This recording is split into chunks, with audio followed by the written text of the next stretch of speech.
Hello, this is Vidette Roberts. Can you folks hear me? Yes. Okay, great. I'm going to go ahead and mute it back though. All right, all the live streams are going, so you guys are good to go whenever you'd like.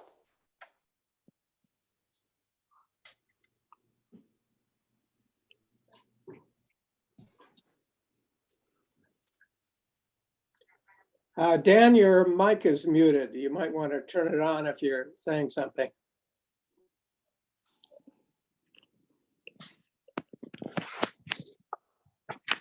Yeah, I'll keep it muted. I think all the live streams are ready to go, so you guys can start your meeting whenever you are ready. Well, I think we're waiting for our chairman. Hi, this is Dan Heron.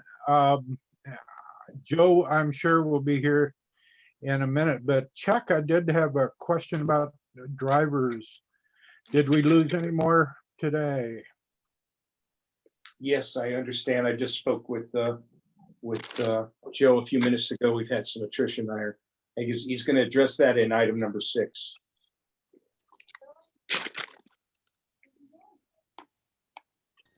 Good morning, everybody. Hello. Morning. Hi, Joe. Good morning. Morning, Joe. All right, well, let's, we do have a lot to cover. Alex said it would take him a couple of minutes to get ready, so maybe we can wait just a couple minutes for him to get over to his computer. Joe, were you able to reach Public Health Officer Raybold? I sent him the invite via email. He did not, I did not reach him by phone, but we've been exchanging emails lately, so hopefully he's checking them. And it's got the Zoom invite in it. Great, thank you. You're welcome.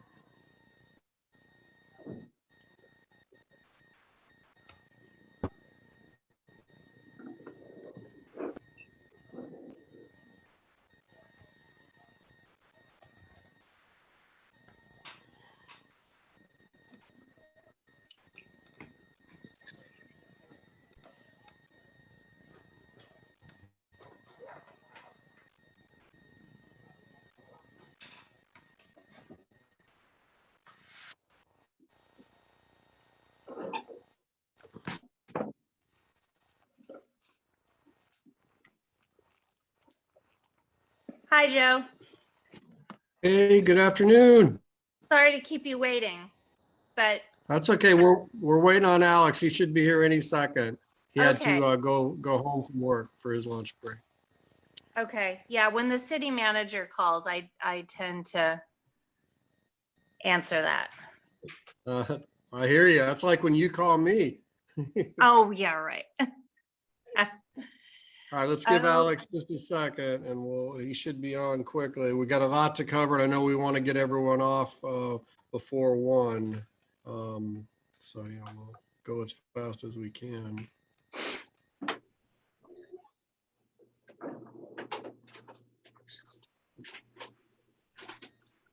What happened?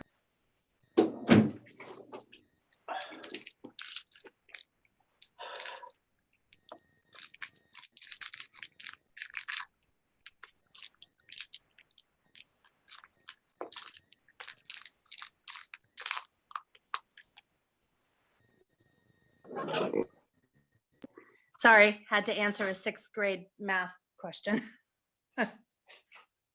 Crazy times. There we are. Hey, Bob, good afternoon. Turn your mic on, Alex. There you go.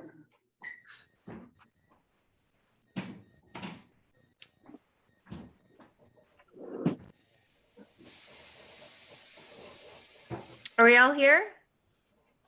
Go for it, Alex.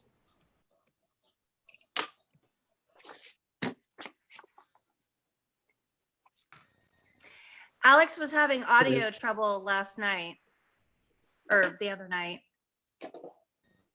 Uh-oh. Alex? I can see him.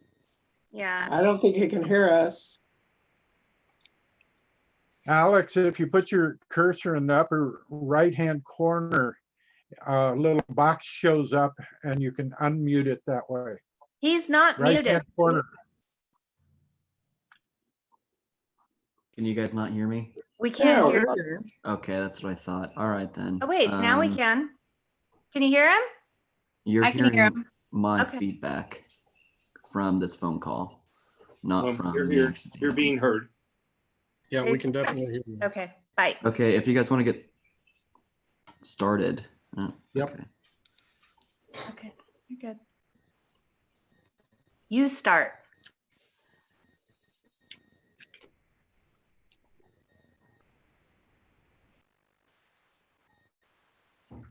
He can't hear us. Mm. We can hear him, but he can't hear us. You can't hear us, can you? Yikes.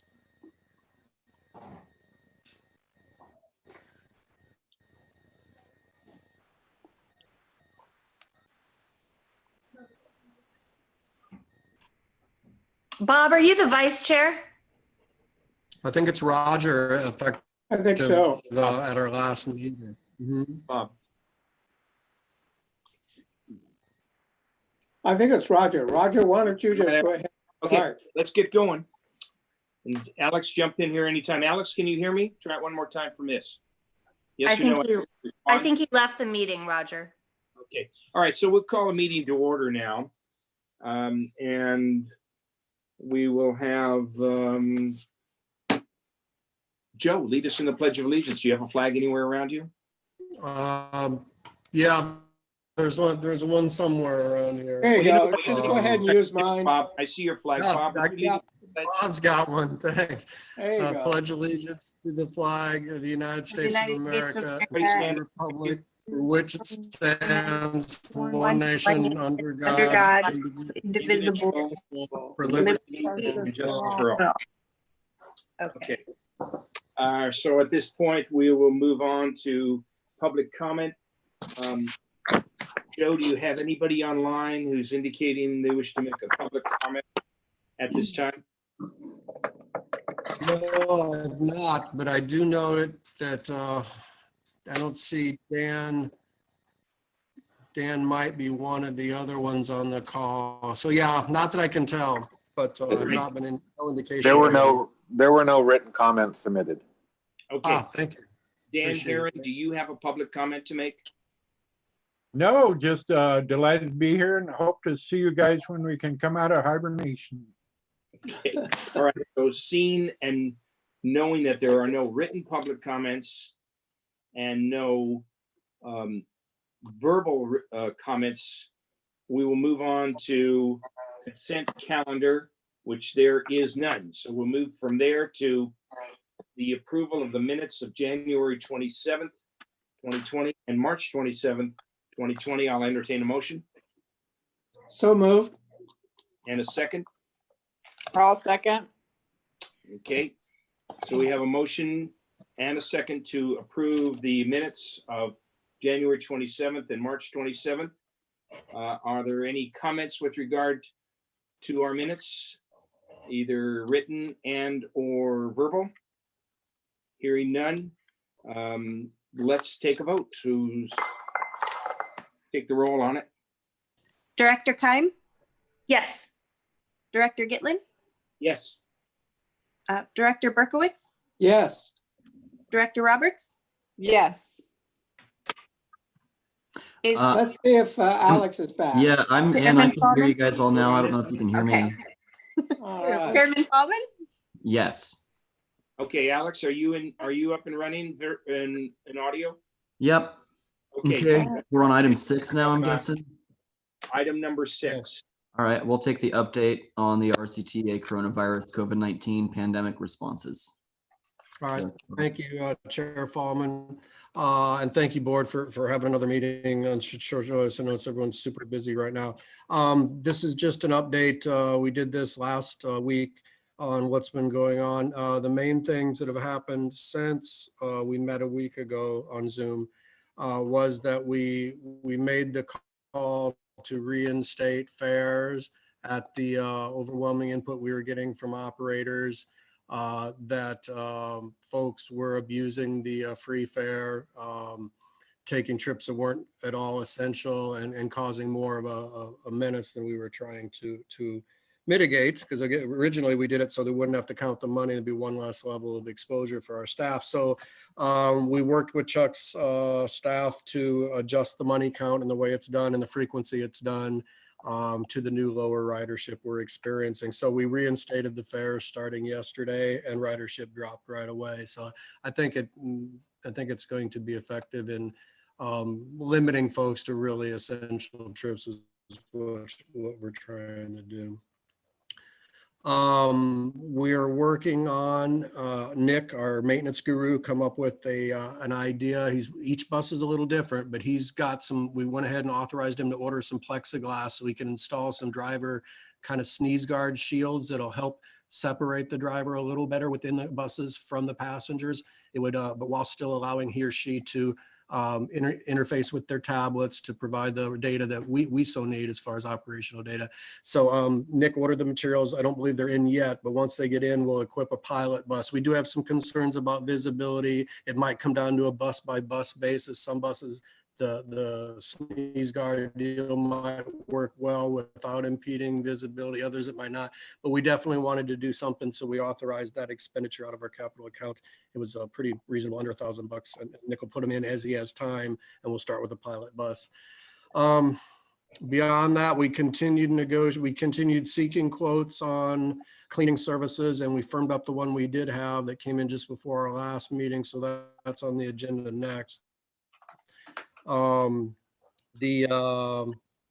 main thing we wanted to talk about, and I didn't put it in the print materials because things changed sort of, but we wanted to talk about Route 20 and the changes that we did implement after our last meeting. So you remember at the last meeting, we predicted a driver shortage, that we were going to lose some, and we did. And we made sort of a priority cut list of what we were going to cut to try to get down and match our service with the available drivers. And we had to go ahead and unfortunately implement that this last week when 3 of our drivers turned in said they didn't want to work anymore due to the COVID. So that basically dropped our workforce. Joe, can I ask you a quick question? I just want to make Yes. sure I'm hearing it correctly because the audio is not exactly perfect here. Did you say there are 3 drivers who left our system and they said they don't wish to drive during the COVID-19 virus? And how many drivers do we have total? Chuck, are you on? Can you clarify the numbers? I don't want to be incorrect.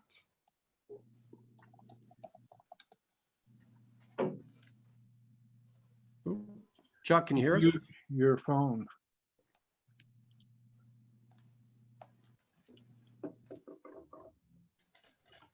Can you guys hear me? I hear you fine. Okay. All right. So it must be unchecked. Anyway, yeah, I believe it's the number is 3 that have left, and we had about 12. Well, let me take that back. We had 15 total staff, but 4 of those are support staff. So 3 out of 11 dedicated drivers. Now 2 of our support staff drive and dispatch. So, but yeah, so it's basically about a quarter of the workforce. Yeah, a little more, 3 out of 11. That's a serious number. Yes. So we implemented, we did the Saturday cut effective this coming Saturday. So we did operate our regular Saturday service the other day, 4 days ago, but we will not be running any Saturdays until further notice. And we reduced the night service notably by about an hour on every route. So those cuts are basically about 25% of our fixed route hours right there. And we reduced 1 trip of the Route 20 that we're going to talk about a little more here in a minute.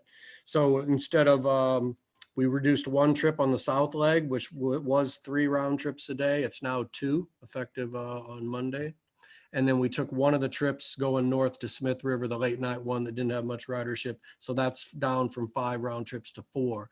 So those 3 items, a culling, a trimming of the 20, and then a cutting of Saturdays and a trimming of evenings was enacted on Monday to, in response to the less drivers. So that's where we're at now. I know, Roger, you wanted to talk a little bit about if we wanted to go further on reducing Route 20, at least on the southern leg to Arcata during the crisis.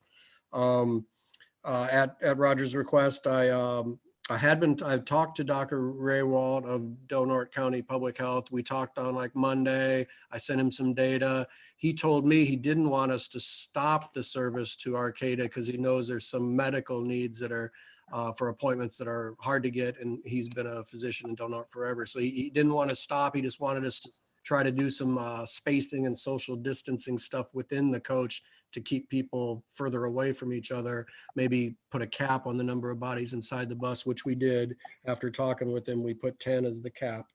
So we were doing that, but we invited him. So if he joins us, we will put him on.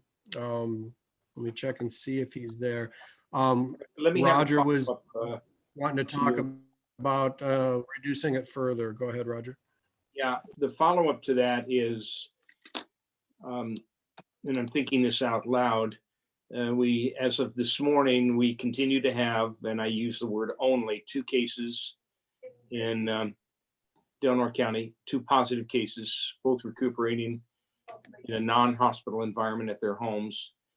Curry County has 3 cases.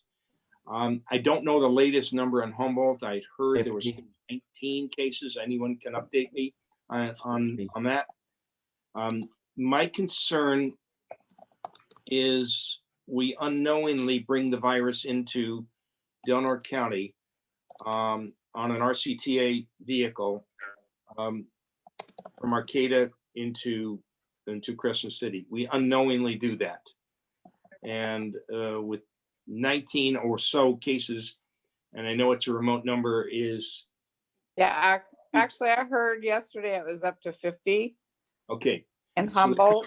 there's my argument in saying, and in view of the fact that we are kind of having a high driver attrition rate, I'm asking our board to consider eliminating or supplanting with dial-a-ride service only, instead of a scheduled Route 20, to those people that need to get to Arcata or Eureka for medical reasons, that they utilize the dial-a-ride service to and from, rather than putting the Route 20 and suspending it until further notice completely.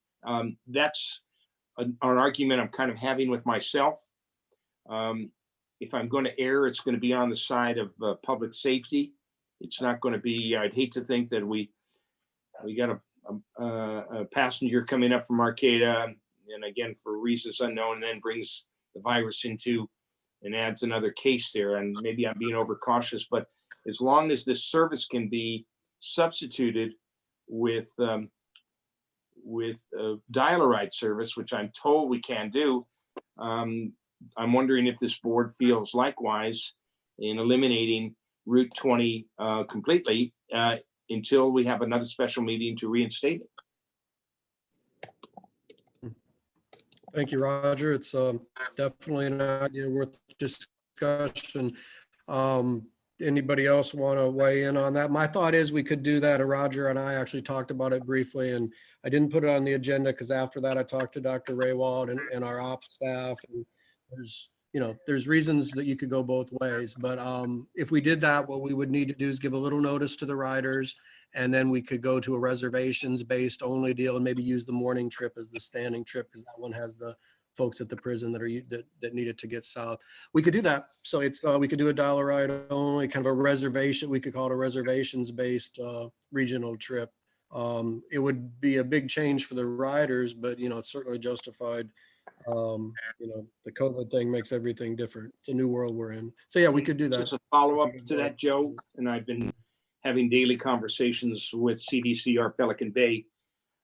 They have no cases, and that's great work on their part. They've been all over it, and those people, and there are prison exits, but as they're leaving the prison, they are COVID free. That's factual and that's safe. What happens after they leave Pelican Bay and Del Norte County is not as great a concern to me as the reverse of what happened from a bus coming into Del Norte County, either an RCTA bus or a CDCR bus with inmates on it. I know in case of CDCR, there's an automatic at least 14-day quarantine period. And that's been good news, but I'm not sure that anybody coming up from Arcata is COVID-19 free. And Vedette, you're telling me there's 50 plus cases in Delaware, in Humboldt County. So I do have There's some 50 concerns. I confirmed just wondered cases. if you all share that. It's to our north, it's to our south, it's to our east.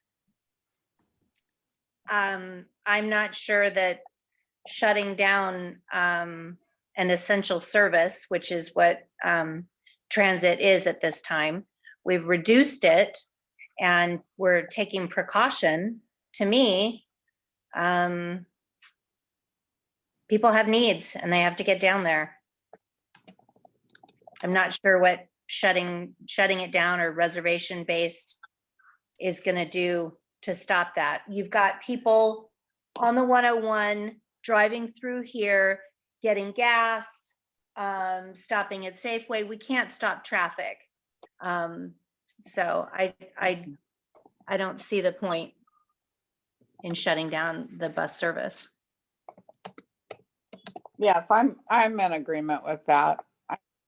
I think it is an essential service. How often are we taking the people from Pelican Bay down? How many times a week are we having riders for that? Well, it's highly restrictive, if I can address that. Movements are at almost a snail's pace, ingress and egress into Pelican Bay. Yeah, It's COVID-free, and those that are leaving, which are COVID-free inmates who are leaving and going elsewhere, either for transfer or just outright release, is extremely limited, and it will be limited for the next 30 days from March 24th. That's my understanding. Roger, may I ask you a question? Yeah. Are you aware if they're allowing visitation at Pelican Bay right now? No, I am aware of that, and they are not.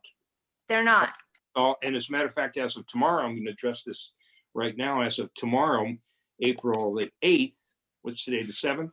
Today's the 8th. As of today, all visitations will be virtual in both juvenile and throughout the 35 institution system. That's as of today. There's nothing contact. So that's the short answer. Okay, thank you. so And and to we're respond to currently Vedette's comment, ahead. running 2 buses down to Arcata. that's correct. And we're getting about, to answer your question about the number of parolees, it varies every day, but it's been an uptick lately. It's probably maybe 3 a day on average. Some days more, some days none. Okay, and then how about regular passengers? How many going down and coming back? Good one. I just put that data together for Dr. Raywalt. Let me see if I can pull it up here. It definitely upticked when we had the free fares in, which ended yesterday. So yesterday saw it drop dramatically. And Yeah, I bet. that's good. 1 second, I'm stalling while we talk. So the numbers prior to, right after the lockdown went in effect, the ridership dwindled from about 80 or 90 a day down to 20 or 30. But then during the free period, it bounced up to some days in the 70s and 80s, other days 50s. And then yesterday was 25 after we reinstated fare collection. Oh, okay. And Yeah, you're right. you it's probably had a lot of over transient riding days. because of the long route. Yeah, agreed. I'm was just with- concerned about the risk that we're taking anytime we take a bus out of the county. Dr. Raywalt has closed down these hotels, unless of course you're staying 30 days or more, any of the campgrounds, all of these kinds of things to keep this virus out of the county. And so I'm concerned about any time that we have the opportunity to let this virus into the county from other areas. So that's my concern. And also we're putting our drivers in jeopardy. Well, personally, I'm inclined to agree with Heidi that this is an essential service and people do need to have that for medical appointments primarily. That, I mean, to me, that's an essential service as far as shopping or something like that. We've got shopping here. So I think it's really important that we do keep it open, and we have people coming here in their vehicles, and to me, that's probably a bigger problem, and we can't do anything about that really. But I think we really need to provide at least a minimal service of going there at least once a day or twice a day. Um, What Joe, what are the times you guys are going down there and coming back? Can you go down and make one trip down and then one trip back at a later time and have the drivers just stay there maybe longer? Yeah, Vidette, that was an option we were kicking around. We're not doing that this week, but that was one of the ways that we could trim things down. So what we're doing this week is we're taking the early morning trip that basically leaves out of Smith River at 6:30 in the morning and gets to Arcata at 9:20. We're doing that one. It turns around and comes back in the 10 o'clock to noonish hour. And then we deleted the trip that was late morning to early afternoon, but we're still operating the last trip of the day, which goes down at like 3, gets to there at 5 p.m., turns around and comes back in the 5:45 to 7:30-ish range. So we're doing those 2 trips, the first morning one and then the evening one. So they have like 8 hours, They can 7, get 8, back. 7, 8 hours down there. They can do errands at this point. We could have the one, we talked about that idea of having the morning trip, just stay down there, no return trip in the early morning or mid-morning it is, and stay down there for a few hours as long as we could have the driver down there and then have that one bus come back, and that would take us down to 1 trip a day. So that would be like the next level of reduction that we could try. Yeah. Joe, how would the dial-a-ride system work if someone had an essential appointment, a doctor appointment? How would that work? They call up, make a reservation with you, and then what? How would that work? Well, we'd have to work out the details, but yeah, in theory, we would kind of handle it like a hybrid of our regular dial-a-ride and the Route 20. So they'd have to make a reservation. So we could then not, after I would suggest some sort of outreach period of a few days to let riders know. But once we got through that transitional period, we could require a reservation and we don't pick you up. I think we would still want to require that unless they're ADA eligible, they get to the bus stop, they would just call and say, hey, I'll be at this bus stop for that 7:30 trip. Okay, Mrs. Jones, you're reserved, your spot's good. We'll see you then. So I think we could basically have them come to regular bus stops at the regular set times or whatever modified schedule we had. They would just they wouldn't be allowed to board without an advance reservation. I think that's probably how we do it. Which vehicle are you suggesting for this dial-a-ride? I think we would still use the diesel vehicles because of the durability issues, the hills and everything. It's just too much for the rest of our vehicles. So it'd be the large ones. That would also help with social distancing. Right, that was my question. You're not going to use the small dial-a-ride because we do need that in the community. Yeah. What about an advance purchase, not just a reservation, but an actual advance purchase ticket? If you have a doctor's appointment, you have to be there, right? So, just making a reservation and, willy-nilly not showing up for your ride that you've booked, but actually taking a payment or purchasing a ticket for a specific time. Let me think about that. We do have the token transit mobile phone app. If we could get everyone on board, that would be a way for them to purchase an advance ticket from the comfort of their home or whatever. Other than that, we don't have credit card readers in the buses. Let me think about that. That might be a little bit difficult to implement. We could see if the no showing became a problem, because that's kind of like a regular part of doing business. We want to talk about a lot, but the no showing and dial-a-ride is just part of the business. So we could see if it became a problem. But for example, if Mrs. Jones, if we tell them when the trips are running, like there's a southbound trip at 7 7X, whatever. If we tell them, hey, you're be at the bus stop at 7:35, we'll pick you up then. If they don't show, it's not really hurting the route. The route's continuing south. I guess the point would be if they were the only rider and that was the one person that was causing the trip and they no-showed us, that would be bad. So we'd have to monitor it could be Quick question, Joe, again, and then I know this is a difficult subject, but are you aware, are we aware of what the Smith River to Bandon, I guess, not Bandon, I'm sorry, Coos Bay, that service, has that been amended at all? Are you aware of any changes in their service? Good question. They joined us for a conference call on Friday afternoon, and they had not, the only changes they had made to their service was they were questioning people to try to confirm that they were essential trips only. So they were sort of being a trip, inquiring about every trip purpose before they let people in. But other than that, they were still running their normal service. Okay. They were just trying to encourage essential trips only. And they said that it was working pretty well. I have a question. Can we, or are we currently requiring passengers to wear masks?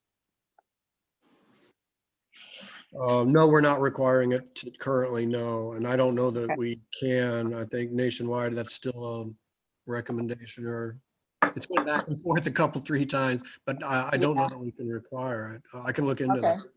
Dr. Raywald's last letter, that was his recommendation, was that if we go out in public, we should be wearing a mask.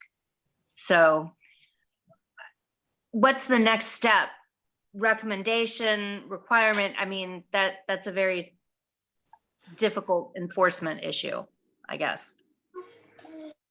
Yeah, I could see that would be a challenge, but yeah, we could probably, if it becomes a requirement that's set out from the public health officials, then we'd have something to back us up if we go ahead and enforce it. But yeah, no, we're not doing that right now. Okay, curious. What can we get kind of maybe go around in a circle with the board members? I'm just trying to keep us on time. I know Alex has got to go back to work. Can we get some thoughts on, do we want to go further on the Route 20 and give me direction to do something, or do we want to not? Because it's kind of a big deal. Can we get a consensus? I looked at the tea leaves and it looked like 2-2. So we're waiting for Alex to check in. Yeah, it makes me the swing vote. I'm with Heidi and Vedette.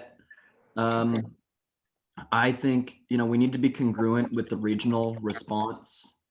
So shutting down a service here when it's not being shut down in other places, it just doesn't make a lot of sense to me to do that. Everybody in Curry County, Humboldt County, Delaware County, all surrounding areas in this region needs to be on the same page. And if there isn't this mass regional response to shutting down intra-county transit, then we shouldn't start doing that. And I don't think we need to be taking the lead on shutting down transit services. And frankly, it's a necessity.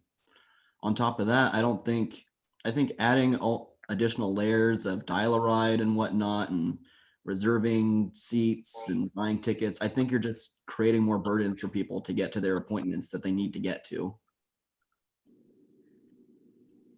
I mean, it sounds a little silly to say it's a lot to ask for somebody to do that, but it can be a lot to ask for people. If they're already somebody that's struggling, this is one more hassle.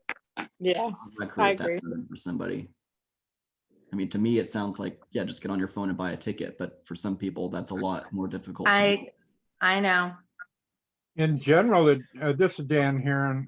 In general, it does make a whole lot of sense to continue the services as intact as we can.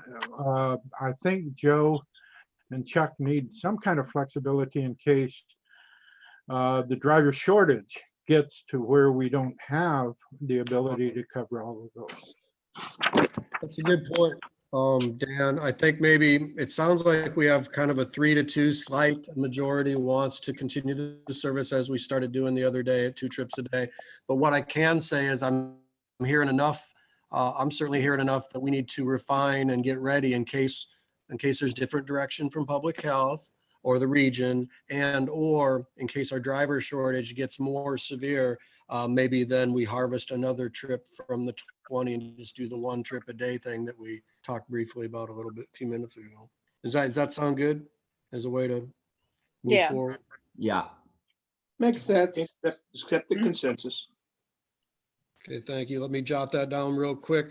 We'll keep moving. I'm gonna Okay. plan for further reduction, but don't do it yet. All right, item 7, discussion and approval of increased expenditures for a short-term utilization of third party to provide intensive bus cleaning services. What do we?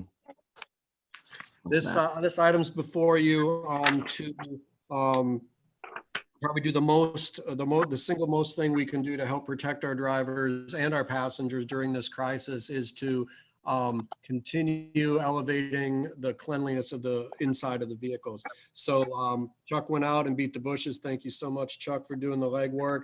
We were turned down by several firms, but this is the firm that put in a proposal a week ago. We had a teleconference with them on Saturday morning, got them to refine a couple things. And they're ready to jump into the breach right away. So this firm is called Palm Industries, and they do commercial They're great. deep They're great. cleaning and disinfecting of. We've got a positive. Thank you, Heidi. They do a good job. They seem to really understand microbes and sanitizing, which is exactly where we're at. We're not just kind of cleaning here. This is cleaning and disinfecting. Right. So we want to bring them on board. We realize it's a cost. So the proposal is, I got it by the day because of our calendar month, some months are more days than the others. I didn't want to go for the monthly things. That seemed like a bad deal. So by the day, we'll be paying them $450 a day. Their crew will come in for as long as it takes each evening to do 10 buses. The 10 will be using the following day. So they'll be, initially they'll get even the upholstery will be deep cleaned, then every night they'll be cleaned to the maximum amount possible. And that's what's happening at the larger transit agencies that are just trying to keep the interiors as clean as possible for folks, for our own folks and our riders.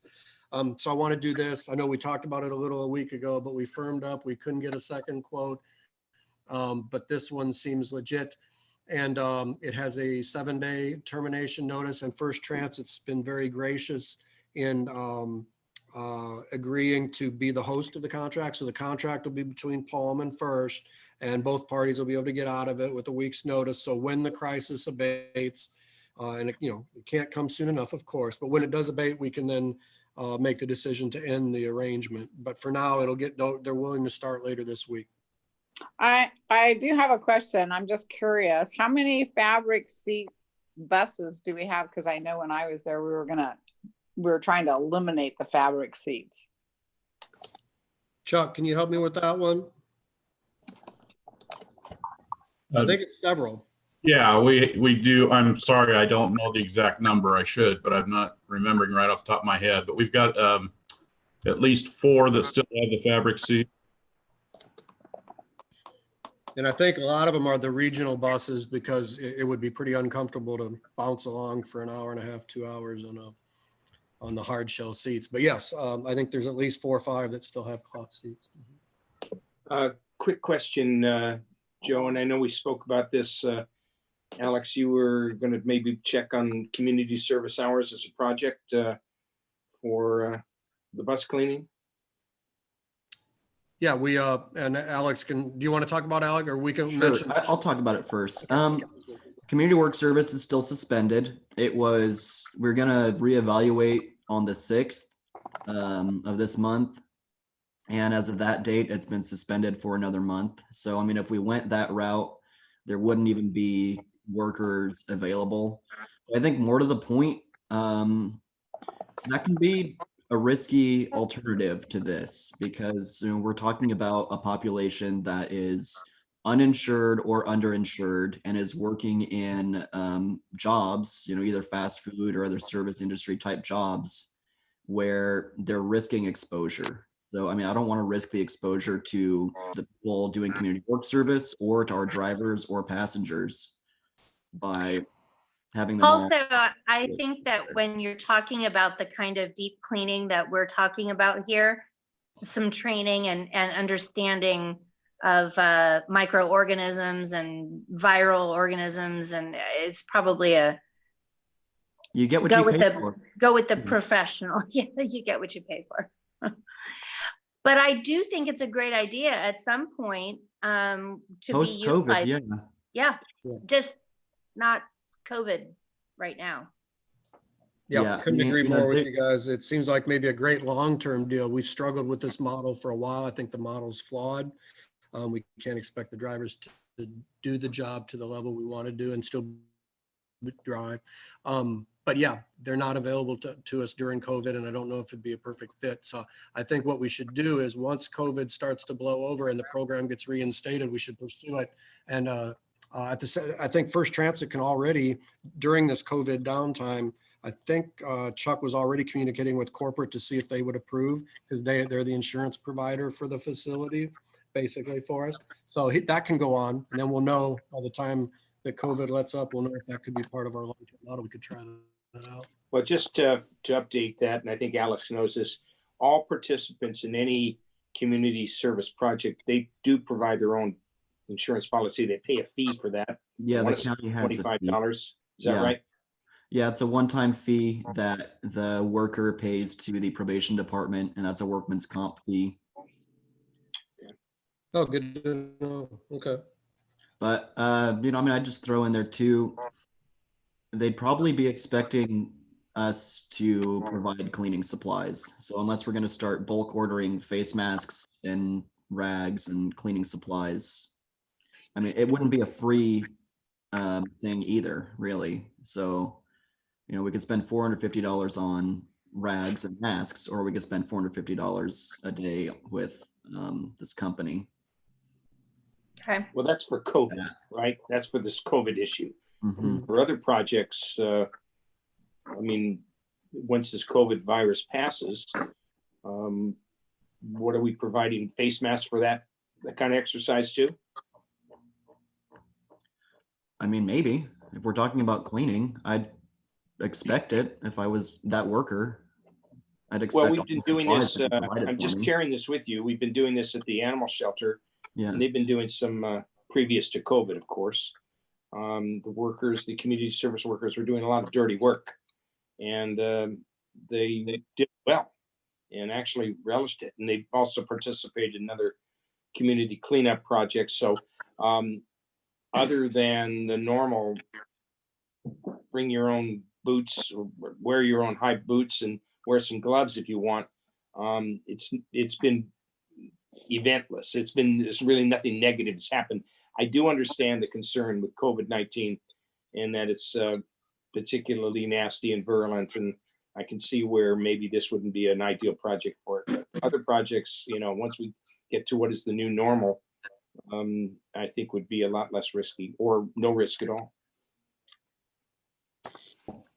Okay, so I will circle back with the probation department once the COVID thing is starting to abate, and we can look past that, because it might be, you guys are all right, that it might be a good fit for us in the long run, just not right now during the crisis. Anything else on item 7? This isn't we're not asking for approval of the contract, because the contract's not between RCTA and Palm Industries. As I mentioned, it's between Palm and First. So we just wanted you to support the project and approve the expenditures when they come in. Okay. I'll take public comment now then. I don't know if we have public out there that's listening or has emailed any comments in for this. Nothing. Okay. I don't see anything on Not the, seeing anything, then, all right, well, then we'll move on to the next item then. Approval of short-term pay augmentation for RCTA First Transit hourly employees. Okay. And I'll remind everybody, I've got 10 minutes before I need to leave the meeting. All right, we'll go fast, because this is an important one I wanted to talk to you about. So staff recommendation, I presented 3 options and justification of why we might want to give them some sort of short-term premium incentive to keep working for us. The 3 options, we've already lost 3 drivers. We don't want to lose. We feel that if we do enough for them positively now, we think we can probably hold the line and not lose any more. Hopefully, there's no guarantees. The 3 options before you on page 2 are option 1, which is a $2 an hour temporary pay increase. So that ends up being $2.40 First Transit conveys with the payroll tax. So that would be to do that. The one challenge, of course, with COVID is we don't know how long it's going to last. So the numbers are all assuming that we do it until the end of June. It might be too short, it might be too long, we don't know. But that's what the assumptions are, in case you're wondering where those numbers come from. So it would be 6 pay periods roughly to get us to the end of June. They get paid every 2 weeks. So that one, I think, has the advantage in that the more you work and make yourself available to cover shifts, the more you're going to make. Option 2 is the same outlay amount for us, just broken out into like lump sum bonuses per pay period, divided by the number of employees. Hourly employees are at 12 since the recent departures. So that one ends up being about the same amount. It's like 150 or so per paycheck and a bonus, pre-tax, of course, for the employees. That one is also, the reason I spread it out is because that gives incentive to stay with us. But we don't want someone to take a bonus and leave, then we defeated our purpose. And option 3 is, it would be that, just do a nice lump sum, robust payment now to thank them. But then, to me, that's more risky on the downside that they might leave after receiving the bonus. So that's what I wanted to do. I know you guys are going to want to talk about it, so I'll just shut up and answer questions. I'd like permission to do this effective immediately, and I recommend option 1. That Putting- was option 1. Was that the $1.50 or $2 an hour increase? I'm recommending $2 an hour, but either one would work. Okay. I put both Well, figures in there. I would recommend $1.50 an hour increase. Question, Joe, just go over the difference between option 1 and option 2. Option 1 increases their hourly pay. So if an employee is working 30 hours a week, if we went with the $2 one, $1.50, you can do the math. If we did the $2 one, they'd make approximately $60 more per week. If they were a 40-hour employee, they'd make $80 more per week. So the first one is based on it's just a temporary increase to their current hourly pay, whatever it may be at. Option 2 is intermittent bonuses every pay period of about the same amount, like $150. So the option 2 doesn't reward the ones that take on more hours. It's the same amount for everybody, whether you're working like 25 hours or 40 hours. That's the main difference. Joe, Understood. which one of those options is the best for keeping employees? That's why I offered it to you, because I think it's option 1, but you could argue either way. I think option 1, if they were to quit tomorrow, they get nothing. Whereas if they work all summer and stay with us through the crisis and into the blue skies beyond, they would get $2 per hour for every hour they worked, until we terminate the program, So I think 1's a little better, but certainly 1 and 2 would be better incentive than 3. You know what? I've heard this and I've looked at the alternatives. We have a 27% driver attrition rate right now, if 3 drivers are leaving. And you have 11 now. And that's what I think the arithmetic is you shared with me, Joe. I will make the motion to adopt option number 1 at $2 per hour increase through June 30th. Well, I haven't had an opportunity to weigh Yeah. in on this. So if you don't mind, Roger, I am not a fan of giving any kind of monetary incentives for them to feel safe. Putting money in their pocket is not going to make them feel safe during this crisis. I would rather spend money on partitions, plexiglass, PPE, additional PPE. I feel like if they stick with us through this crisis, then I am very much happy to discuss a bonus or possibly when there's a second stimulus package that comes out that does recognize hazard pay. But honestly, we don't have the funds. We don't have any money. And now that we don't have anyone visiting us here, we have even less money. So as nice as it would be to pay our drivers more, we're all in this together, or I just feel as though this is we're being bent over a barrel for more money. That's how I feel. Joe, what's our financial condition situation on this? Well, it's complex and it's speculative, but as the staff report kind of goes through, we expect to lose about 50, let's say 40,000 a month is going to be the economic impact to us of the shutdown. That's in the TDA money, that's sales tax base. So we're going to lose like 40 a month starting for sure in April. March was probably fairly decent. So April, May, June is going to be bad. So that's a loss of like 120,000, 125. Worst case scenario, we'll get a little money. There's a little bit of economic activity going, but not much. The federal stimulus projects at 400,000. That more than makes up for it for a while, but we don't know how long the crisis is going to drag out. It could easily impact 2021 sales tax. The economy may not recover for many months. So it's a guessing game.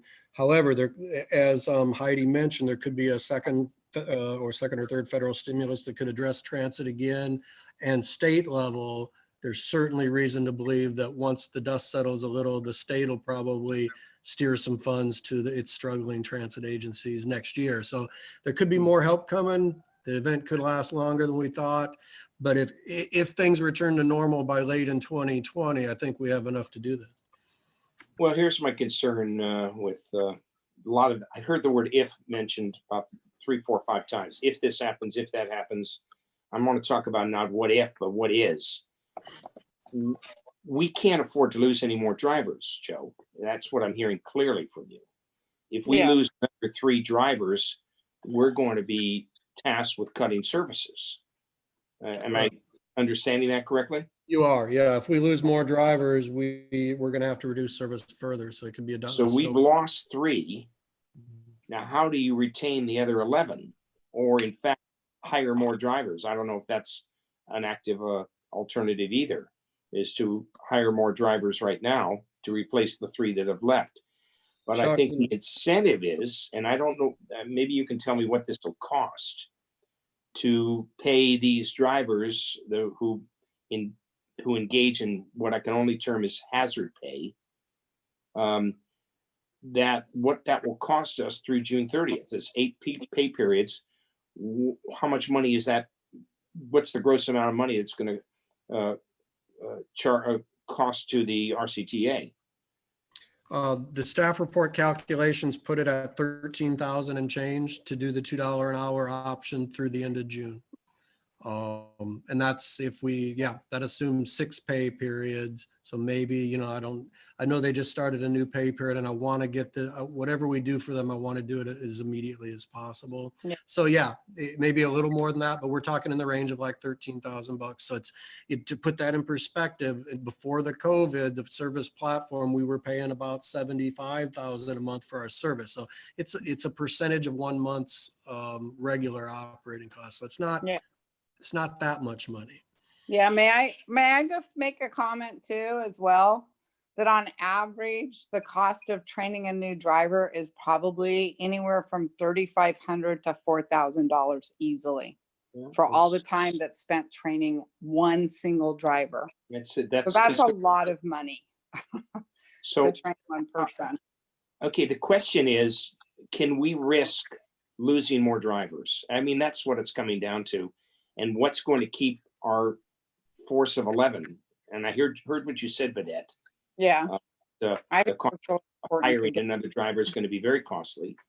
I know we're cleaning our buses, which is a cost to us, and above and beyond. Tremendous cost to clean the buses, and they're quitting because they don't feel safe, right? Okay, so what's the answer? The question to you, Heidi, would be, how do you retain our 11 drivers? By making them feel safer.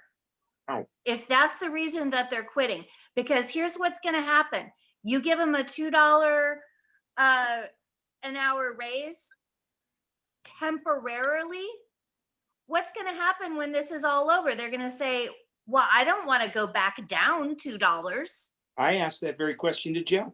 I said the same thing. You give it, then you take it. One hand give it, the other one take it. What's going to happen at the end of June? We have a short-term problem.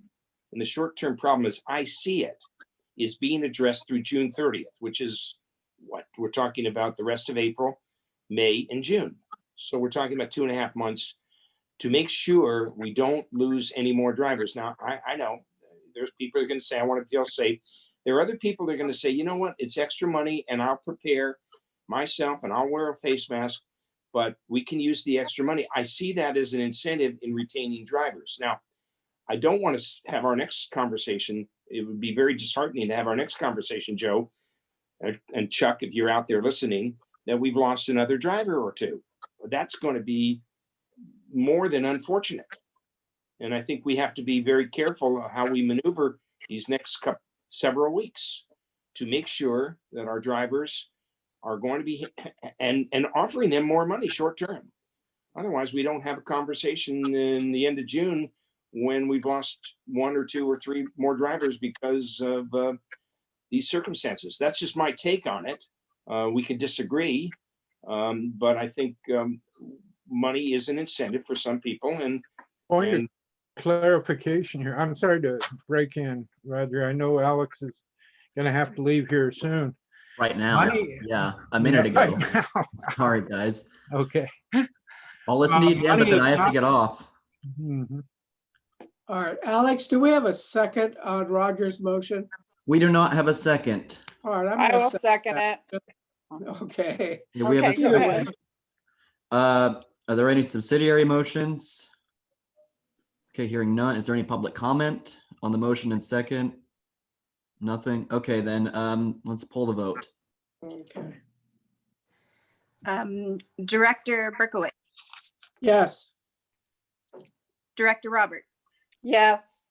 Director Keim, No. Director Gitlin, yes, Chairman Fallman. Yes. Okay, the motion passes. I'm gonna hand it off to the vice chair to cover the rest of the meeting. okay. Thank you, guys. Sorry, I gotta get going. Good work today, though. Thank you, Alex. Appreciate you Um, making time for your And lunch. before break. you leave, Alex, is there anything else we have to vote on of critical nature as I'm looking at the agenda? There is one all other right with item 4? for voting, but it's a routine item. Yeah. Okay, No, good enough. Thank real you, Dan. critical. Thank you. Okay, so we are at item number 9, which Yes. is adopt resolution 2019-2012, authorizing the RCTA for fiscal year 2019-2012, the allocation of LCTOP funding. Joe, if you would. Dan's gonna give this one to you. Give him some face time. Real Good. quick, this item basically authorizes Joe to submit an application for a little over $50,000. It's fairly routine money that comes to us to lower the pollution in the air. In times past, we've used it for shelters, which increase transit ridership, for the free bus program. And this time we have an opportunity to pair it with some technical assistance that we have a chance at, and the opportunity of having 2 new buses that we're going to be procuring very soon. What we'd like to do is start an electrification test. How we can cover an overnight facility for recharging a bus, a single bus to start with, maybe up to 2 or 3. And we can do it through this program. And so we're asking you to approve that resolution, to submit this and start working on electrifying the fleet. As we're down the road, we're going to have to do that anyway. I open it to questions, so. Where are you procuring buses that are used? Are these brand new No, buses? brand new buses. Okay. Really, we really are fortunate that we've got 2 buses coming in. It's actually a minivan and a medium-sized bus under the 5310 program, which because we are the designated community services, community transportation service agency for the county, we got that funding, and we got 2 more buses. They haven't been ordered yet. So I think just to give a little background, we've been using the program for the free bus program for 3 years, but Caltrans come down while they generally love these free bus programs statewide, because we've been doing it 3 years, they don't want to do it another year. Even though it's formula based, they have the ability to say yay or nay to a project. So they asked us what other projects we have in the near future. And we told them about electrification, and they love that idea too. So the assumption is this will be a multi-year allocation project, because 50,000 is not going to buy us the charging stations, but it'll get started on the planning and design. And then next year, I think, basically if we decide to do this, and we don't have a lot of choice because they kicked out they don't want our free bus program anymore. So Question? assumption is we'll do next year's allocation for another 50, or maybe down a little with the COVID impacts. But it might be 2 or 3 years in a row where we apply our LC top funds to this project in order to deliver it. Other question? Any additional board comments for Dan, or questions for Dan? No. Let's see. Is anybody out there in the public world online here who wishes to comment on this resolution? I don't see or hear anybody. I guess we have no one online there. So at that point, I guess what we'll do, Dan, is we'll entertain a motion. And So moved. who had indicated that? So Okay, so- moved on this motion. Do we have a second? I'll second. Okay, so we have a motion and a second. And any additional comments from board members? Hearing none, let's take a vote. Director Keim, Yes. Director Roberts, Yes. Director Berkowitz, Yes. Chairman Gitlin, Yes. Okay, that takes us up through Thank you. item number 10 to item number 10. Thank you, Dan. This is the operations report from First Transit. Chuck, are you up? Yeah, I got it unmuted now. We've also got yeah. Laura Mallory from Regional 2 from First Trans. So thank you, Laura, for being here with us. Go ahead, Chuck, you're up. Yeah, just to let you know, we are, with the reduction in service on Monday, we are able to meet that with the drivers that we have. Feel pretty confident that we're going to be able to maintain them, especially with your actions as the board today. So that gives me a higher level of confidence that we're going to be able to get through this and probably, hopefully, not have to reduce service any further. We have been keeping the buses clean. Drivers have been given the tools that they need, but the tools that we have has just been the Clorox wipes and Lysol disinfectant. And as Joe said in the report, Fernando and I have been trying to supplement that so that we don't have to go into overtime with drivers, and make sure that we're getting it done as best as we possibly can. Having Palm come in is going to really up the level of confidence that we're doing the absolute best we can to keep these clean, disinfected, and safe. So that's the quick down and dirty of where we are for our report from First Transit. Commendations to Chuck and Fernando. That way above and beyond. Really appreciate it. Absolutely. Thank you, guys. You guys are the best. Appreciate it. Chuck, I have a question for you with regard to your report, and you're probably the closest person to any and all the drivers. Vedette, jump in here anytime. You're talking to the drivers every day about these issues, these COVID issues. I know we've already dealt with this issue of incentivizing. What's their sense of, I guess I'm asking you to make a subjective comment. What's their sense on their continuing enthusiasm in continuing in their employment? But the folks we have left, I have not gotten any sense of real discouragement or that they're feeling forced. They are concerned about keeping their jobs. Are we going to continue on as an agency? And I've been telling them as often as I can that as at this time, there are no plans for laying people off or further reductions. That helps give them their sense of confidence. They want to work. They want to keep working. So, I'm feeling pretty strong that the group that we have left is going to persevere.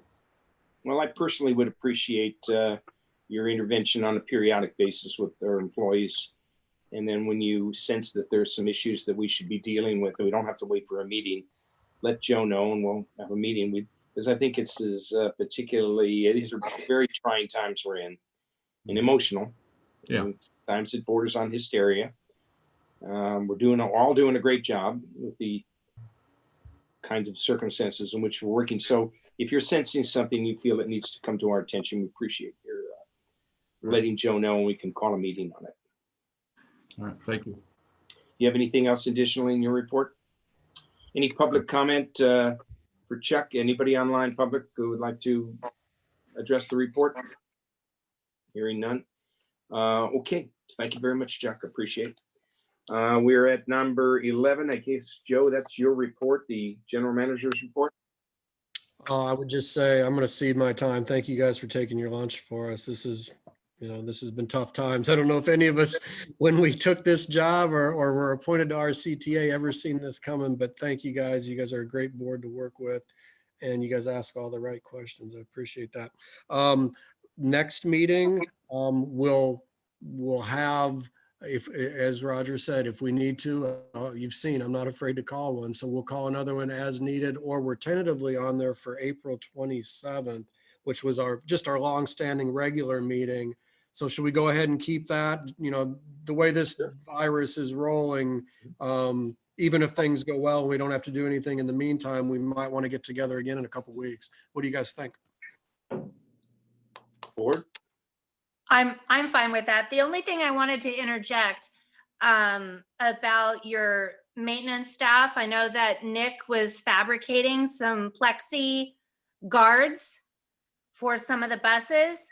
I did have a conversation with city manager Eric Weir, and we have an amazing fabricator. And if you have the materials, the city would be willing to have a conversation about us helping Nick in that respect. So I don't know if, you know, how that would lay out, but Joe, if you would mind reaching out to Mr. Weir, he's definitely interested in how we can, the city can aid in doing something like that to protect the drivers. Thank you, Heidi. That would be great. I'll reach out to Mr. Weir right away. That's good news. Okay. So, I say Joe, I think keep the meeting. things are moving so fast on this COVID-19. I think we should keep that Monday, April 27th meeting, because who knows, things are moving very fast. I agree. I didn't think I we'd agree, be back together within a week, but we had to be. So yeah, I appreciate that. I think we all are in very trying times right now. So be prepared for another special meeting possibly, right, Joe? Yep. Check your emails. Thank you guys all so much for taking lunch today to do this. Thank you. I have one question. On number 7, I didn't hear you guys make a motion or a second. Did you guys just not vote on that one for right now? Yeah. Good catch, Nicole. I think they didn't do a motion in a second, but it sounded like we had unanimous approval. Maybe Chair Gitlin, would you mind doing a motion? All right, let's revisit 7. I thought we did 2. Yeah, I This thought we did. the hiring of Palm Industries to clean our buses. So let's entertain a motion right now.